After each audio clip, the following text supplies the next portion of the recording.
What is up, guys? We are back with the second half of our college football playoff semifinal recap here, and we are headed down to Miami to recap the Orange Bowl. If you're looking for the Cotton Bowl recap between Alabama and Cincinnati, that can also be found on our YouTube page and linked at the end of this video. But this one, I'm going to be honest with you guys. I was a little surprised. I told you guys I thought this was going to be a close, low scoring game between these two teams. I thought both defenses would do their thing and these coaches would come ready to run the football. Well, if there was any question on what would happen if an angry Georgia team showed up, well, I think we got our answer because Georgia looked completely reinvigorated, completely motivated, and pissed off to rebound from what happened to them in Atlanta in the SEC championship against Alabama, and they dominated this game really and truly from kickoff up until the end of the game, man.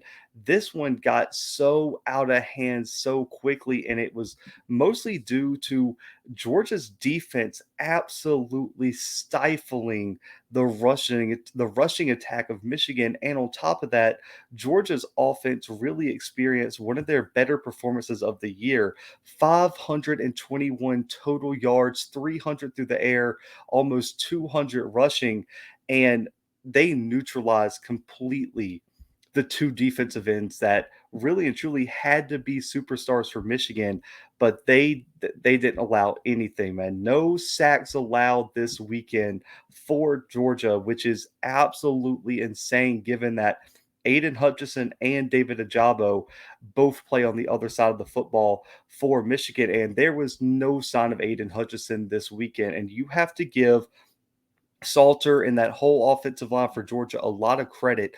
They absolutely dominated the front seven for Michigan. They were not in the backfield. They couldn't stop the rushing attack. They couldn't get to Stetson Bennett. They had no answer for anything that Georgia was giving them. And we'll get to the takeaways before we get to what went wrong with Michigan. But the first takeaway is if this Stetson Bennett could show up week in and week out, Georgia would damn near be unbeatable, man.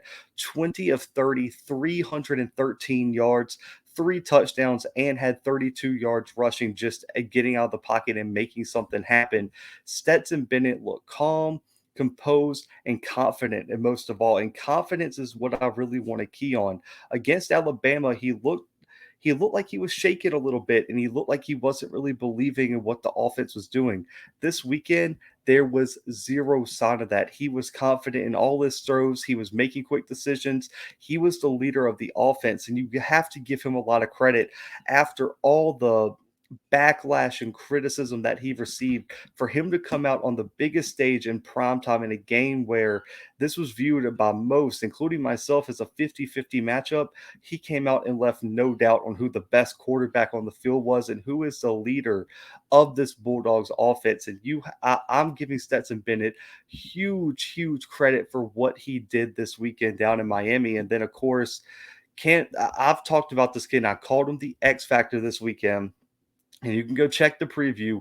James Cook is a problem at the running back spot.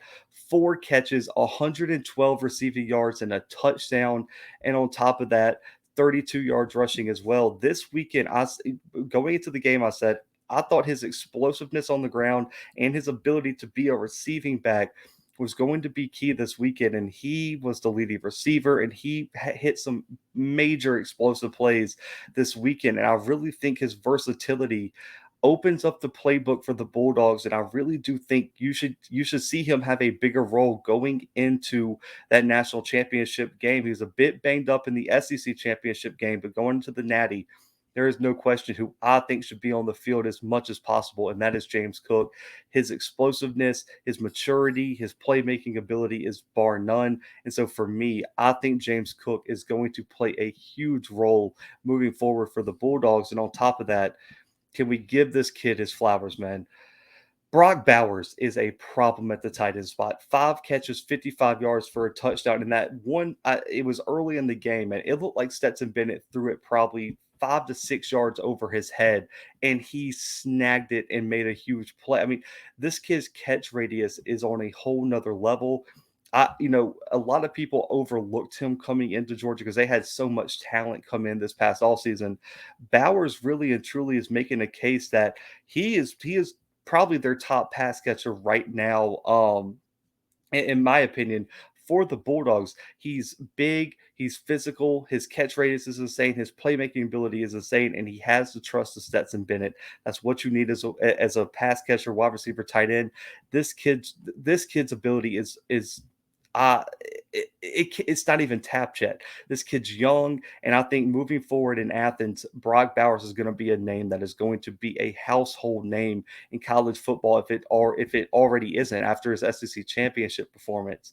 And you look at Georgia, it was a by committee approach again, man. Zamir White with 12 carries, Edwards with 4, Bennett with 3, Cook with 6, Milton with 7, McConkey had a carry, McIntosh had 2, and they all just added up. Nobody had over 55 yards rushing, but it all added up to almost 200 yards rushing. White leading the way with 54. The way Georgia can rotate through their running backs puts a lot of pressure on the defense to have fresh bodies and have a lot of depth on that defensive front seven. And Michigan just didn't seem to have it over and over and over again. They would just pound that Michigan front, and then they would let Stetson Bennett go make a huge play over the top. It was a simple formula, and I said, "Who it comes down to who can run the football more going into this weekend." And we saw Georgia 190 on the ground, only 91 rushing yards from Michigan on 27 carries. And on top of that, Stetson Bennett outplayed any expectations I had for him.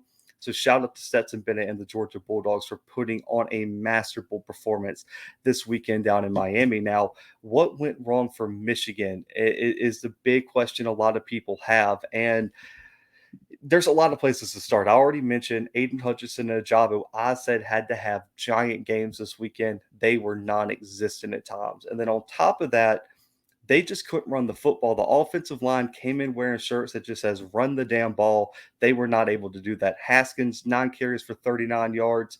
Blake Corum, three rushes for 13 yards is not going to do it. When JJ McCarthy, your backup quarterback, is your second leading rusher with 24 yards, you had a long day at the office if you're Michigan. They were not able to do anything that got them to the dance.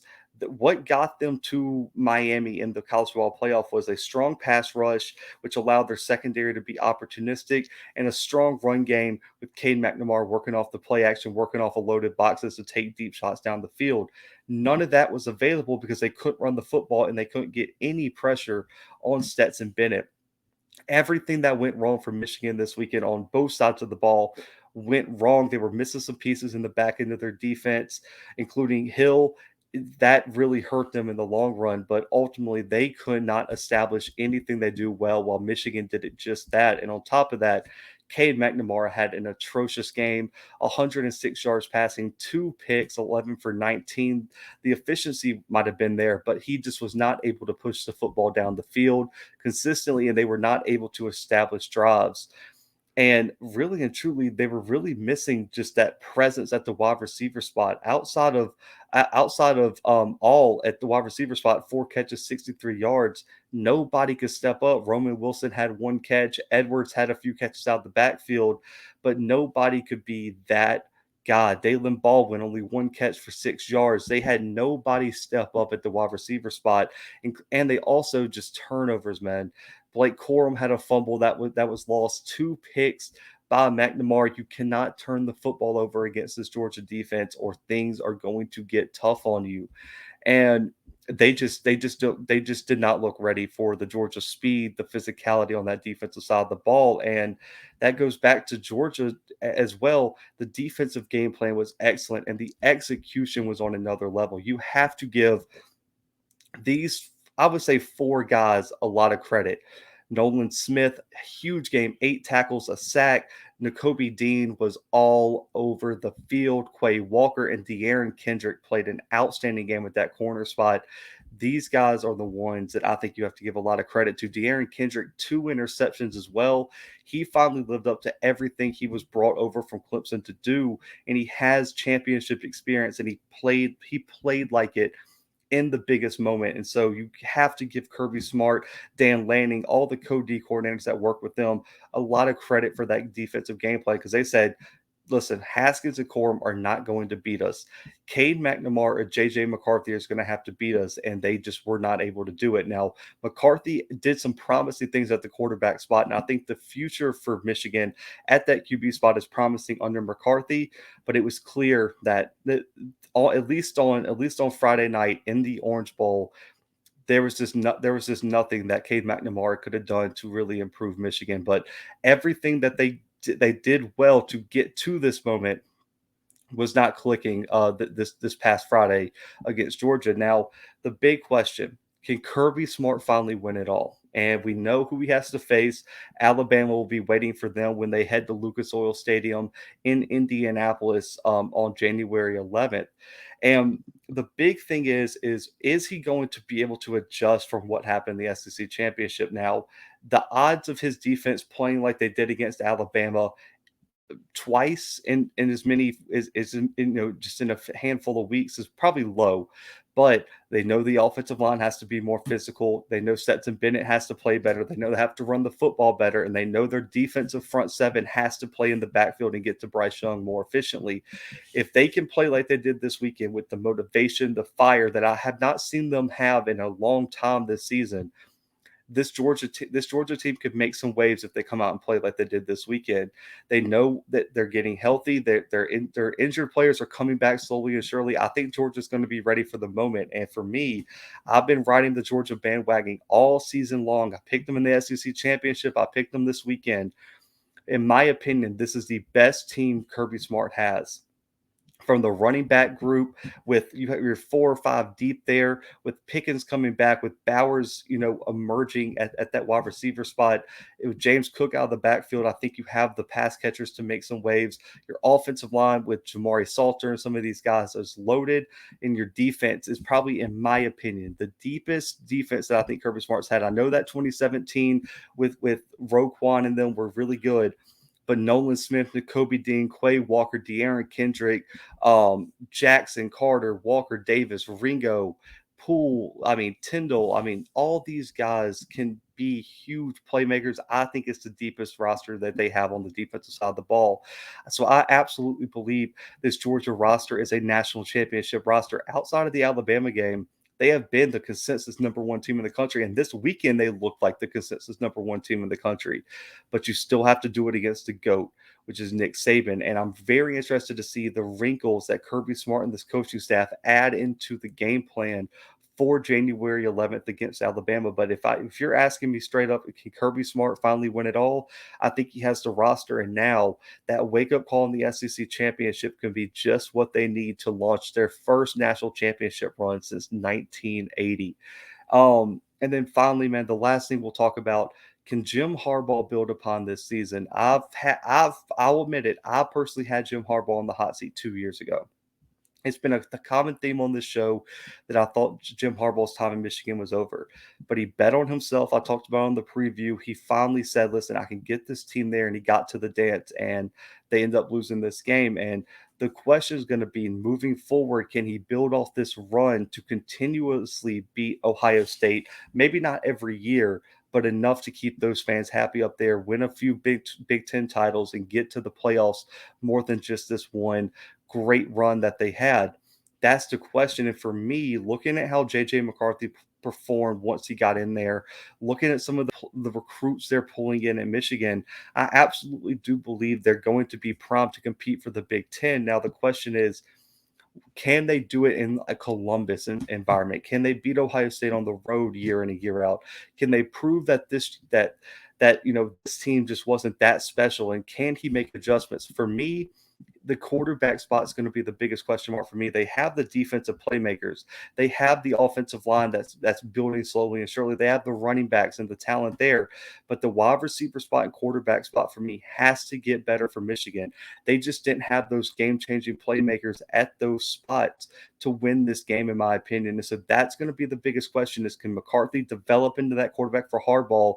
And can he get some skill players that can just take this offense over the top? Because I think defensively they have a chance to be there, but they have to continue to evolve with the game and improve that offense. But I do think Harbaugh is going to use this season as a springboard to be at the top of the Big Ten more often than not. I'm excited to see what he does moving forward, but we know what's next for Michigan. They get a nice offseason. They're going to be the reigning Big Ten champs. They got the target on their back. We'll see how Harbaugh and those guys respond. Now for Georgia, we know they move on to Lucas Oil Stadium to take on Nick Saban and the Crimson Tide. It's going to be a great game. Preview coming later this week. Make sure to check out our Cotton Bowl preview, which dropped earlier today. But guys, hit that subscribe button, hit the like button, and comment your takeaways from this Orange Bowl matchup below. Great. It was a great weekend of college football, man. Hope y'all enjoyed all the bowl games. Lots of content coming. Hope you guys had a great holidays and a great New Year's, man. Appreciate y'all tuning into the Blue Bloods. But until next time, guys, the Blue Bloods are out.